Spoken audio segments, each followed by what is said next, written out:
ప్రపంచవ్యాప్తంగా యుద్ధ ప్రభావిత ప్రాంతాల్లో ఎంతో మంది చిన్నారులు అనాథలుగా మారుతున్నారు. వివిధ దేశాల్లో యుద్ధ ప్రభావిత ప్రాంతాల్లో సర్వం కోల్పోయి అనాథలుగా మారిన వారి సంక్షేమం కోసం నేడు ప్రపంచ యుద్ధ అనాథల దినోత్సవం మరియు వరల్డ్ డే ఆఫ్ వార్ అఫర్మెన్స్ ను నిర్వహిస్తున్నారు. యుద్ధాల కారణంగా ఎంతో మంది సాధారణ పౌరులు చనిపోతున్నారు. కొన్ని లక్షల మంది చిన్నారులు అయిన వారిని కోల్పోయి అనాథలుగా మారుతున్నారు.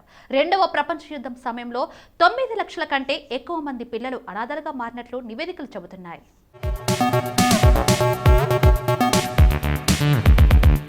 ఇక ఇలాంటి పిల్లలను చేరదీసి వారిని ప్రయోజకులుగా తీర్చిదిద్దాలనే లక్ష్యంతో ఈ రోజున అవగాహన కార్యక్రమాలు నిర్వహిస్తున్నారు. అనాథ పిల్లలు ఎదుర్కొంటున్న మానసికంగా, సామాజికంగా, శారీరకంగా ఎన్నో సవాళ్లను రూపుమాపి వారి సంక్షేమానికి బాటలు వేయడమే వరల్డ్ వార్ అఫర్మెన్స్ లక్ష్యం.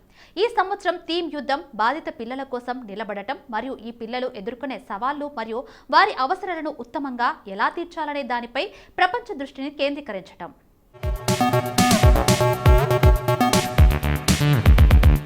2022లో ఈ రోజు యొక్క అంశం ఏమిటంటే భయంకరమైన పరిస్థితిలో పిల్లల సంరక్షణ ఒక బాధ్యత.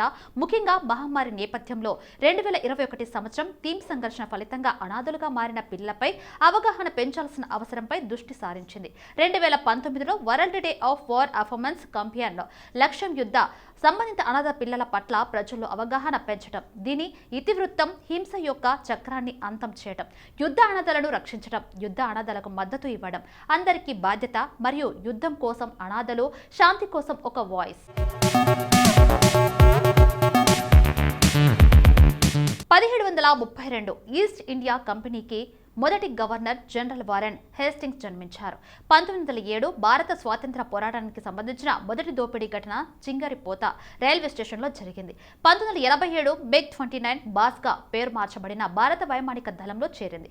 2011 పెరుగుతున్న ప్రపంచ ఆర్థిక సంక్షోభం కారణంగా రిజర్వ్ బ్యాంక్ ఆఫ్ ఇండియా వడ్డీ రేట్లను 25 బేసిస్ పాయింట్లకు తగ్గించి 4.25% చేర్చింది. 2005 చైనాలోని గ్వాంగ్డోలోని డోంగ్డూలో పీపుల్స్ ఆర్ట్ పోలీస్ సభ్యులు అనేక మందిని కాల్చి చంపారు. కొత్త పవర్ ప్లాంట్ ను నిర్మించాలనే ప్రభుత్వ పథకాలను వ్యతిరేకించారు. 2006 నాసా వెల్లడించిన చిత్రాలు గత 7 ఏళ్లలో అంగారకుడిపై 2 గుళ్లల నుంచి నీరు ప్రవహిస్తున్నట్లు రుజువు చేస్తున్నాయి. 2007 కొత్త అణుశక్తి కోసం చైనాతో అసాధారణ ఒప్పందంపై సంతకం చేసిన తర్వాత ఫ్లైమన్ విల్లే అణు విద్యుత్ ప్లాంట్లోని 3వ యూనిట్లో ప్రపంచంలోని 2వ యూరోపియన్ ప్రెషర్ రియాక్టర్ను ఫ్రాన్స్ నిర్మించడం ప్రారంభించింది. 2008 కల్తీ ఆహారాన్ని గుర్తించిన తర్వాత రిపబ్లిక్ ఆఫ్ ఐర్లాండ్ తన ఐరిష్ పోర్క్ ఉత్పత్తులన్నింటినీ రికాల్ చేస్తుంది. 2009 హెచ్ఐవి పాజిటివ్ వ్యక్తి తన భార్యకు ఉద్దేశపూర్వకంగా వైరస్ సోకడానికి ప్రయత్నించినందుకు దోషిగా నిర్ధారించబడ్డాడు. న్యూజిలాండ్లో అలాంటి కేసు మొదటిసారిగా నివేదించబడింది. 2012 న్యూజిలాండ్లోని ఆక్లాండ్ నగరంలో సుడిగాలి మరియు అడవి వాతావరణం కారణంగా 3 వ్యక్తులు మరణించారు మరియు దాదాపు 250 మంది తమ ఇళ్లను ఖాళీ చేయవలసి వచ్చింది. 2012 ఈజిప్ట్ నిరసనలో 7 మంది మరణించారు మరియు 770 మంది గాయపడ్డారు.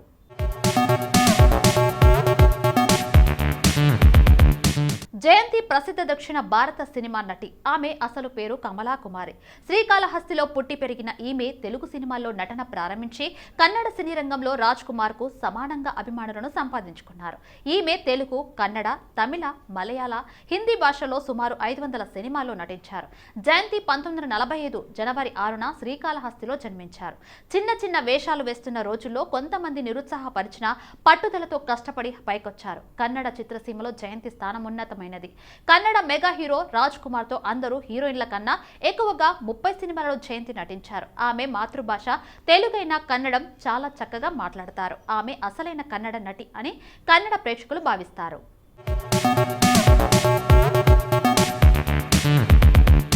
కపిల్ దేవ్ రామ్లాల్ నికంజ్ భారతదేశపు ప్రముఖ క్రికెట్ క్రీడాకారుడు. 1959 జనవరి 6న చండీగఢ్లో జన్మించిన కపిల్ దేవ్ భారత క్రికెట్ జట్టుకు ఎడలేని సేవలందించి భారతదేశంలోనే కాదు ప్రపంచంలోని అత్యున్నత ఆల్రౌండర్లో ఒకటిగా పేరు సంపాదించాడు. 2002లో విజ్ఞాన్ పత్రికచే 20వ శతాబ్దపు మేటి భారతీయ క్రికెటర్గా గుర్తింపు పొందినాడు.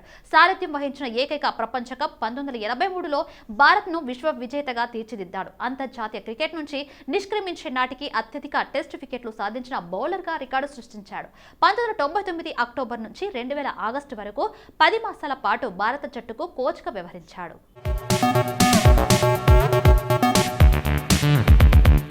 ఏఆర్ రెహమాన్ పేరుతో పేరుగాంచిన అల్లా రఖా రెహమాన్ భారతీయ సంగీత దర్శకుడు, స్వరకర్త, గాయకుడు, గీత రచయిత, నిర్మాత, సంగీతకారుడు, దాత. రెహమాన్ జన్మనామం ఏఎస్ దిలీప్ కుమార్. తండ్రి నుంచి సంగీత వారసత్వం పుచ్చుకున్న రెహమాన్ చిన్నతనంలో తండ్రి మరణంతో కుటుంబాన్ని పోషించడానికి పలువురు సంగీత దర్శకుల దగ్గర సహాయకుడిగా పనిచేశాడు. వాణిజ్య ప్రకటనలకు సంగీతం సమకూర్చాడు.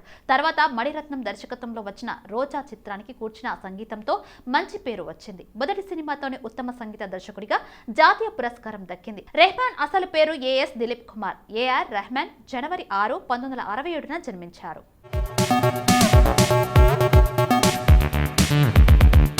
ప్రేమ సినీ నటి. కన్నడ, తెలుగు, తమిళం, మలయాళ సినిమాలో నటించింది. ప్రేమ నటించిన ఓం, యాజమాన సినిమాలు కన్నడ సినీ రంగంలో అత్యధిక వసూలు చేసిన సినిమాలు నిలిచాయి. తన 2 దశాబ్దాల సినీ జీవితంలో అనేక మంది నటుల సరసన నటించింది. ఆమె విష్ణువర్ధన్, మోహన్ లాల్, దగ్గుబాటి వెంకటేష్, జగపతి బాబు, మోహన్ బాబు, కృష్ణ, శివరాజ్ కుమార్, వి రవిచంద్రన్, ఉపేంద్ర, సాయి కుమార్, రమేష్ అరవింద్ వంటి నటులతో నటించింది.